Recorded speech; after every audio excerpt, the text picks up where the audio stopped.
안녕하세요, 뉴스반장입니다.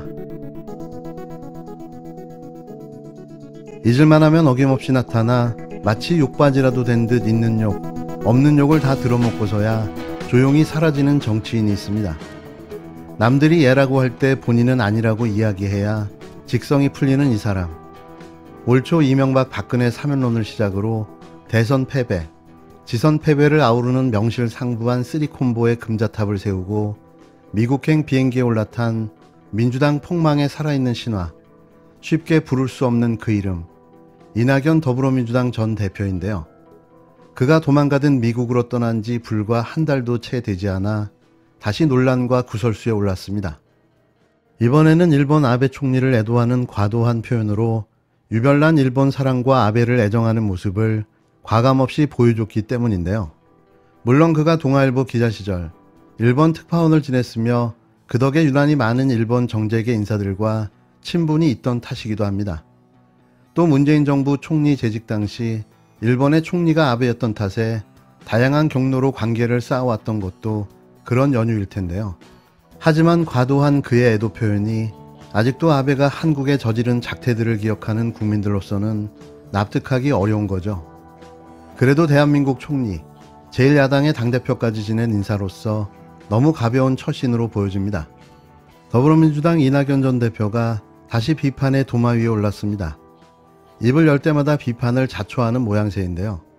그가 아베 전 총리가 사망하자 전날 유별난 애도가 담긴 SNS 메시지 글을 올렸기 때문입니다. 그는 극단 세력의 무도한 폭력이나 일부 지도자의 일그러진 성정 등 그 무엇으로도 민주주의가 위협받는 일이 생기지 않도록 우리는 다시 경계하며 결의를 모아야 한다고 말했는데요.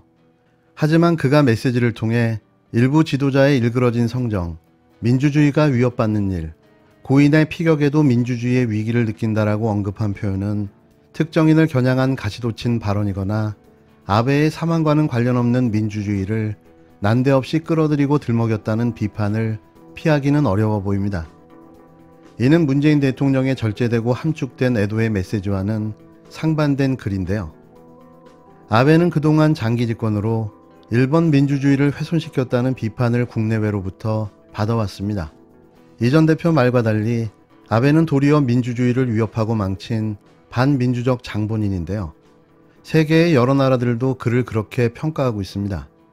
또 어제 소식을 접하자 충격을 받아 밤을 새웠다라는 표현에서는 아무리 자타공인 지일파라고 해도 오버하는 뉘앙스의 발언으로 해석될 수밖에는 없는데요. 네티즌들은 곧바로 3년 상이라도 지낼 기세라는 비아냥을 내놨습니다. 이에 한 진보 논객은 9일 전직 총리가 아베의 죽음에 잠을 못 잤다고 민주주의의 위기라고 쓴 글을 보았다며 정치적 목적이 아닌 개인적 원한으로 한 행동이 체제를 흔드는 민주주의의 위기냐고 물었는데요. 그는 정작 우리나라가 검찰 국가가 되고 87 민주항쟁 이전으로 경찰을 되돌리려는 지금 진짜 민주주의 위기가 아닌가. 그러나 그는 진짜 민주주의 위기 앞에서 침묵 중이라고 이 전 대표의 이율배반적 행동에 뼈를 쳤습니다.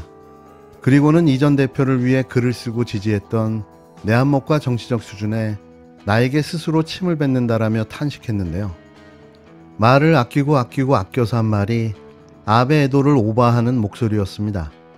어떠한 목숨이 안 귀하겠습니까? 하지만 정치 지도자의 역할을 맡았고 아직도 미련을 가진 자가 할 소리라고는 생각되지 않는데요.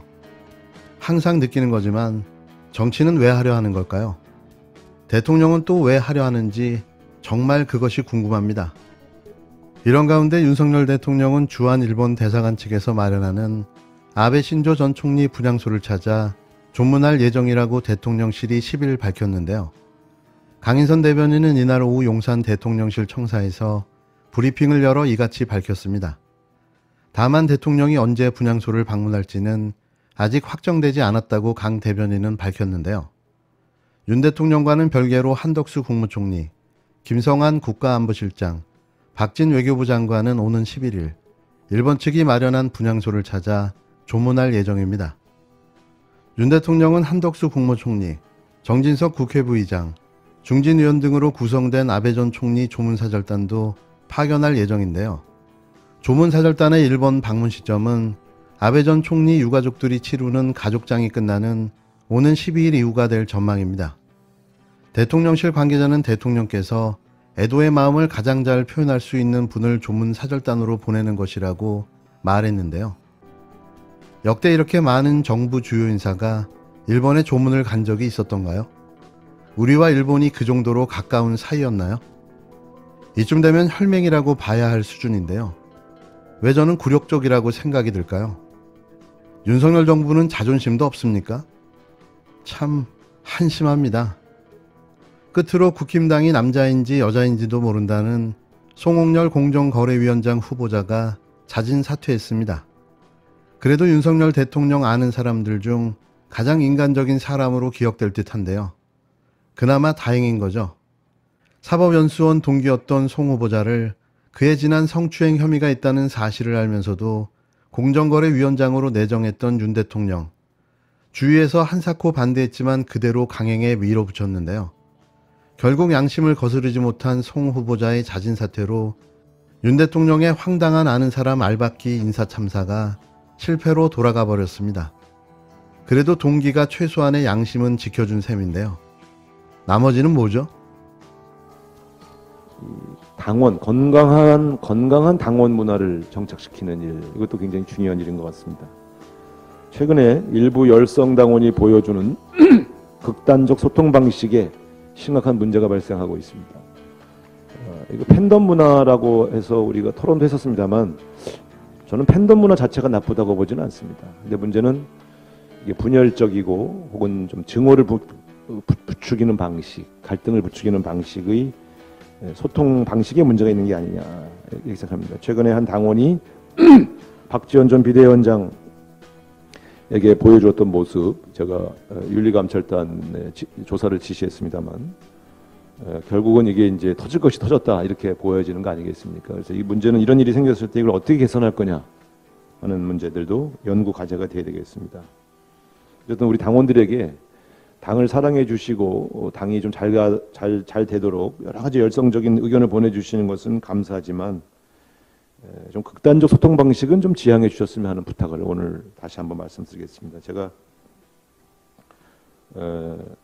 여전히 그렇게 생각합니다만 이 상대를 설득하고 본인의 의사를 잘 드러내서 민주주의가 보다 풍성하게 만드는 그러한 과정으로서의 의견 개진은 바람직하다고 보여집니다만 지나치게 이 갈등과 증오를 증폭시키는 방식, 이것은 분열이 더 고착화 될 수 있다는 점에서 이 문제에 대한 개선을 반드시 해야 되겠다. 그래서 이거에 대해서도 당이 한번 좀 제도적 개선 방안을 고민해 보도록 그렇게 지시할 예정입니다. 어쨌든 당원 여러분들께서도 답답하셔서 그렇겠지만 어쨌든 최대한 예의를 갖춘 의견 개진을 좀 지켜주실 것을 또 부탁드리겠습니다.